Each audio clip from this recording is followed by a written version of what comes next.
আন্দামান।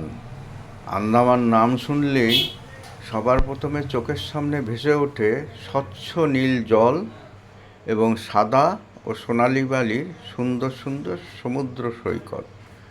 আর এখানেই রয়েছে আমাদের বীর স্বাধীনতা সংগ্রামীদের অত্যাচারিত হওয়ার করুণ কাহিনীর সেই সেলুলার জেল। তাছাড়া রয়েছে নারকেল সুপারি ভরা সুন্দর সুন্দর সবুজ দ্বীপ থেকে শুরু করে মনোমুগ্ধকর সূর্যোদয় আর সূর্যাস্ত, আর বিভিন্ন ওয়াটার অ্যাক্টিভিটি থেকে শুরু করে প্রবালসহ সমুদ্রের নিচে অসম্ভব সুন্দর মেরিন লাইফ, ম্যানগ্রোভ থেকে শুরু করে লাইমস্টোন কেভ, সব মিলিয়ে বাকরুদ্ধ করা এক অসম্ভব ফিলিংস। তাই তো 8 থেকে 80 যে কোনো ভ্রমণপ্রিয় মানুষের খুবই জনপ্রিয় একটা ট্যুর ডেস্টিনেশন হচ্ছে এই আন্দামান। এত কিছু টানে আমরাও বেরিয়ে পড়েছিলাম। আপনি যদি ভেবে থাকেন আন্দামান ভ্রমণ করতে যাবেন, তাহলে আমার এই ভিডিওটা প্রথম থেকে শেষ পর্যন্ত দেখুন।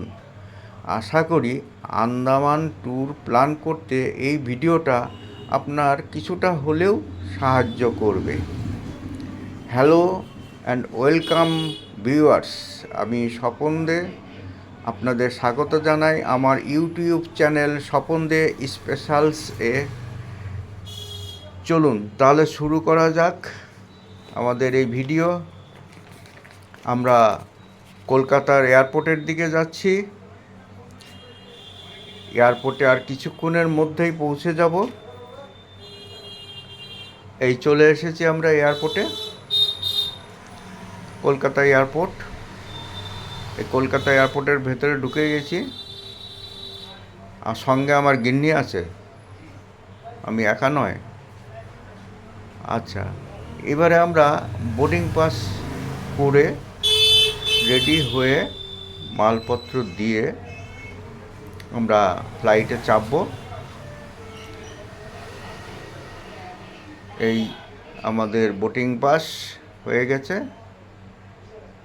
বোর্ডিং পাস নিয়ে আমরা 1 নম্বর গেটের দিকে চলে যাব, গিয়ে ফ্লাইট